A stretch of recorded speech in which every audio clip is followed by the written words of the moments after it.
I remember in 2018 there was a terrorist attack in my city in Manchester in UK, and after a terrorist attack, racism always spikes up. So one day I finish work and I get to the train station to go home, and there's these two guys who are like screaming. They're shouting. I can hear it already, and I go into my train station,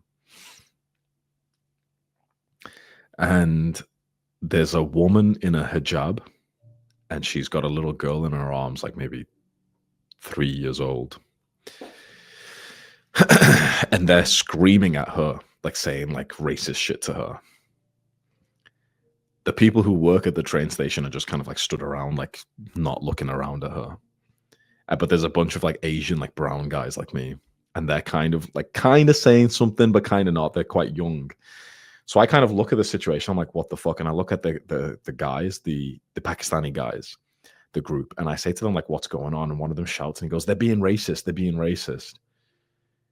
And I look at the two guys, right? They're Polish. One is like short and muscular, and the other one's like fucking lanky, like fucking tall as fuck. Must be like I'm tall. I'm 6'1", right? It's almost 6'2". So this guy must be like 6'4", 6'5". And I looked over to them and I start like sort of like swearing underneath my breath. But bear in mind, my heart's fucking beating, right? This was before I could fight or anything. I was only like 170 pounds, 19, 20 years old. These are grown fucking men, two of them as well. And in a fight, they'll fucking kick my ass. I'm a fucking, it's 170 pounds, 6'1". I'm not like fucking huge or anything, right?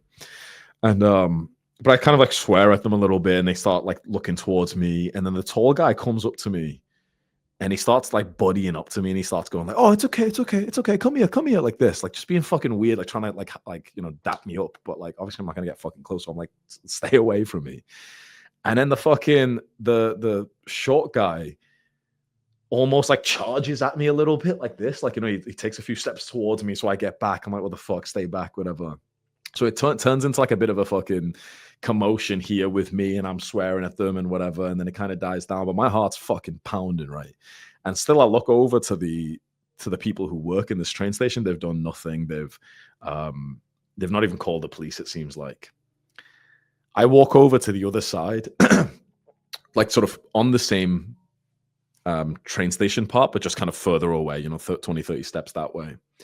And I notice these guys are like slowly walking towards me. Like I've sat down and I'm just in freeze mode right now. Like if they wanted to, they could come over and hit me, and I'm like just in stuck mode. And they get closer to me, but then my train ends up getting here.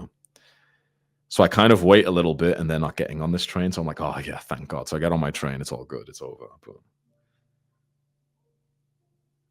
But then when the train takes off, I hear shouting, and they walk past me. Like I'm sat on the one of the seats in the train, like in the aisle, and they literally walk fucking past me, shouting, swearing, Packy, you fucking terrorist, all this crazy shit, right? And like, how immediately if someone did that in like a train, like two people stand up and scurry away quickly, and everyone else is kind of like, just what the fuck's happening? And both of them sit down, and the short guy is literally just shouting this for 20, 30 minutes straight. I swear to God. I'm like pissed. The girl sat from across me, like we're sat on one of the table things. She notices and she's like, "Are you okay? I can't believe he's saying that. It's okay." Like, and yeah, it felt like fucking shit, bro. For like half an hour, I'm tense as fuck. I'm literally getting like traumatized as we speak. But it gets to my stop, and I notice they're not getting up, so it's basically over. I'm just gonna wait a little bit, and then I stand up and basically walk off. When I stand up, though, I'm not gonna lie, I stare at the short guy, and I start like kind of swearing again. I've got like balls now that I'm getting off the train and he's not, so I like kind of look at him a little bit. Yeah, you fucking prick or whatever, and then I walk off. And then there's a line to get off the train, and I look behind me, and the fucking two guys have stood up, and they're walking towards me, and I'm shit scared. So I go on my phone. And I text my dad and I say, "Racists on the train, come in quick." And he called me like right away because he was outside. He was picking me up, and he called me right away. But I rejected the call and said, "Just come in." So I walk down the stairs of this train station that's in my city, and my dad's at the bottom of the stairs. He kind of looks at me, grabs me a little bit. What? Like my shirt had like rips in it, which was just kind of like my the style of the shirt, but he thought they did it. So he was like, "What the fuck? What did they do? What is this like?" And I said, "Yeah, they come in," and then both of them are there. And my dad's shouting at them. Then they start getting aggressive. The tall guy's holding a big fucking bottle of I don't know, some fucking alcohol, and he's holding it like this, like ready to fucking hit my dad with it.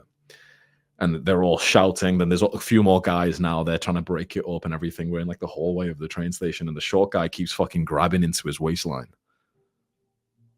Like he keeps reaching into his waistline and trying to like get close and get close and get close, which is fucking like.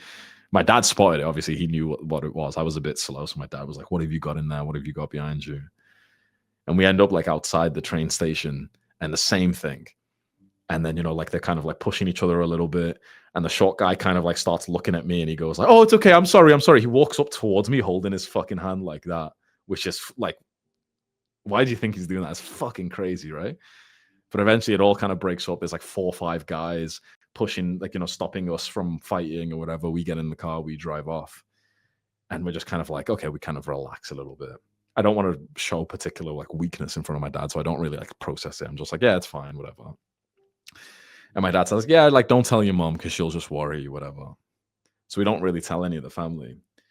And then he comes into my room like the next day, and he says, the guy got arrested. A woman at the train station called the police. They arrested him. They had CCTV. They saw my license plate, so they came. They messaged me, whatever. And he had an 11-inch knife on him. He had a fucking 11-inch knife on him in his waistline, and that's what he was like reaching for when he was like walking towards me, saying like, "Oh, I'm sorry," like this, like imagine, "Oh, I'm sorry," like literally trying to bait me in with a fucking handshake to quickly fucking shank me. Fuck that, man. So we had the police come round and everything, and eventually he got jailed for 1.5 years, and he's released now. So it's fucking crazy shit, right? They can happen, bro. One wrong move from me, one step forward, if I went to shake his fucking hand, could have been fucking killed. Literally, he had a fucking blade on him. Institute of Race Relations. He got 1.9 years. He got 12 months for the blade and then 6 months for racism. Yeah, this guy. 18 months.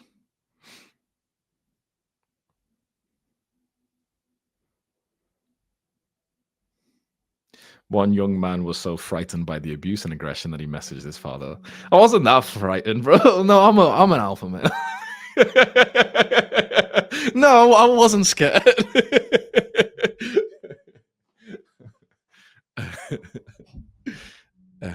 Yeah, how fucked up is that?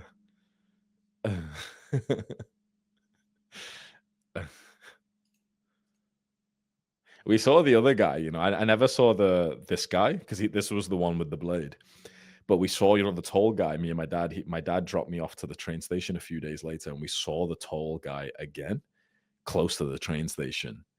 And I remember that, bro, that fucking made me so scared. I wish back then, I had the confidence. I was going to work, right? I wish I had the confidence to just say to my dad, like, I don't feel safe. I don't want to go to work. I don't want to go on the train station.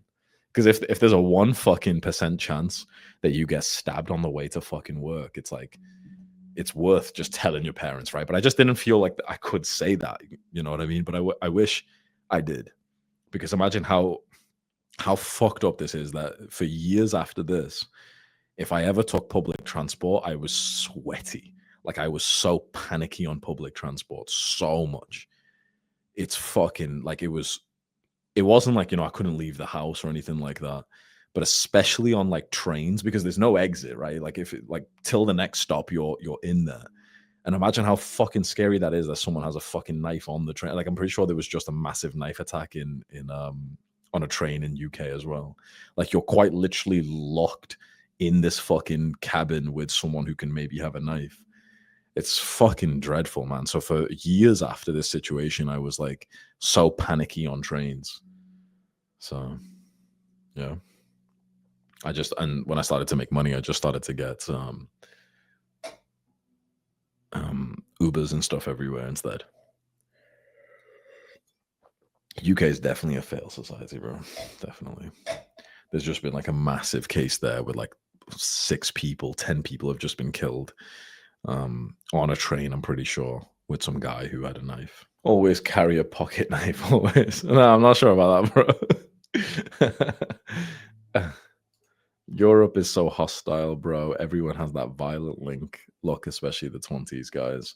There's a lot, bro. Honestly, like where I come from in UK, there was a lot of violence. Like I grew up like a few streets away from this here.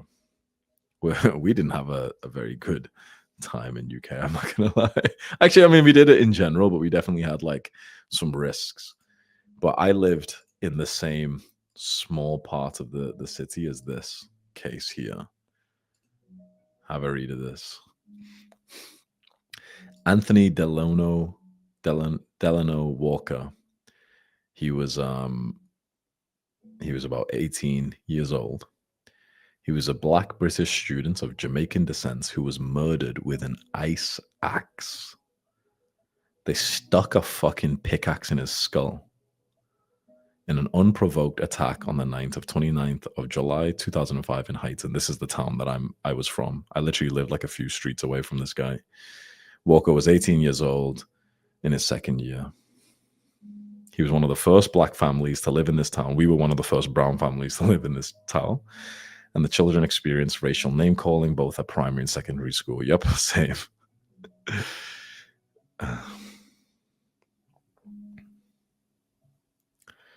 He spent that evening with his girlfriend, babysitting his nephew. At 11 p.m., they left the house and walked to the bus stop. There they encountered Michael Barton, age 17, who threatened to stab Walker and Binns. As Walker, Thompson, and Binns, so the victim, his cousin, and his girlfriend, walked to another bus stop near this park, Barton, the killer, and his friend followed them in a car, drove to the park, ambushed them when they reached it. The victim, his cousin, and his girlfriend managed to run away, but this guy got struck in the head with an ice axe, which lodged in his skull, causing brain death.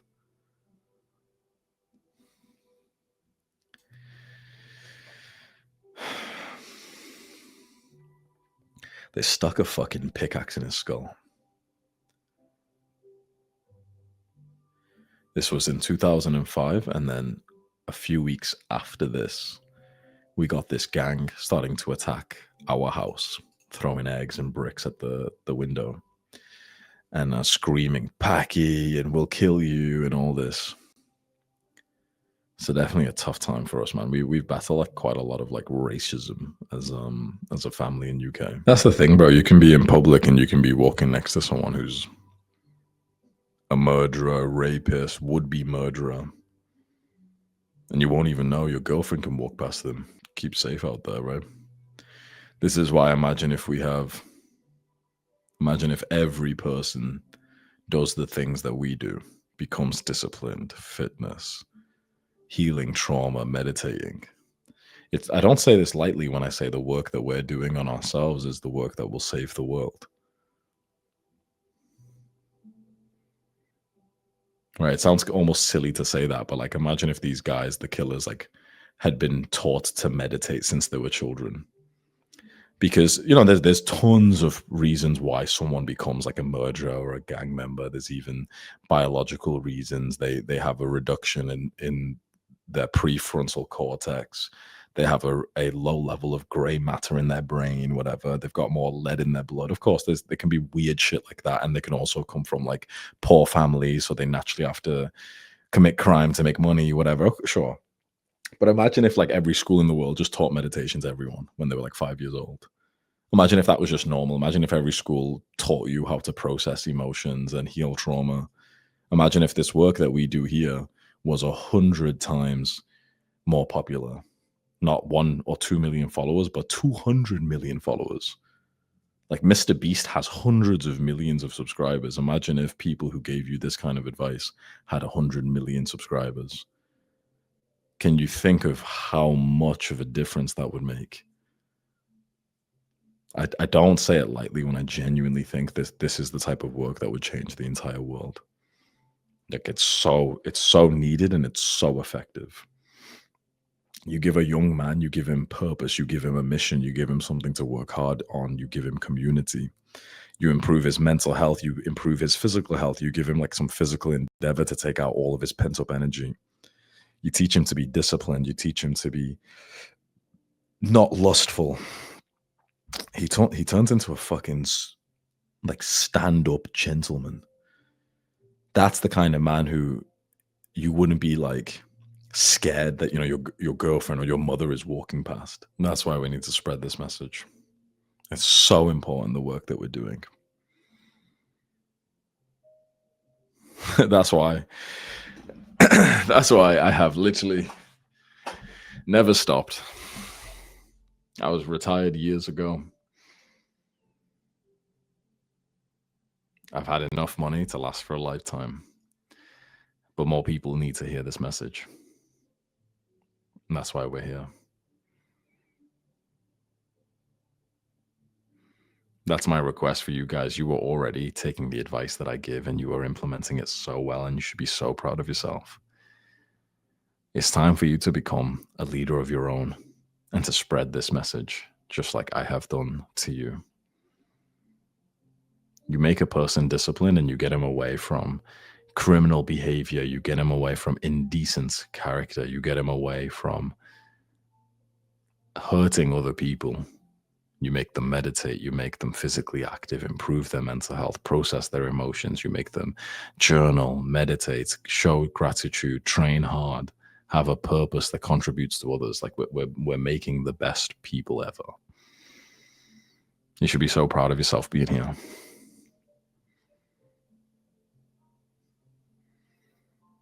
Many of us even come from the environments that the killers do. Right? How interesting is that? Because we can look at like a killer, we can look at a murderer, a racist murderer, and think, oh well, it's it's environments. But I mean, I come from that environment. I lived in that town. So did you. There's rapists from your town, there's murderers from your town, there's criminals from your town, and you live next to them. You probably have not that far away sort of financial status as they do. But it's just the choices that you make that develop your character. And you've chosen to be here to educate yourself and to live a better life and to become disciplined. And for that, you should be so proud of yourself. We are quite literally becoming like men of character. This is what society needs. Let's fucking go, boys.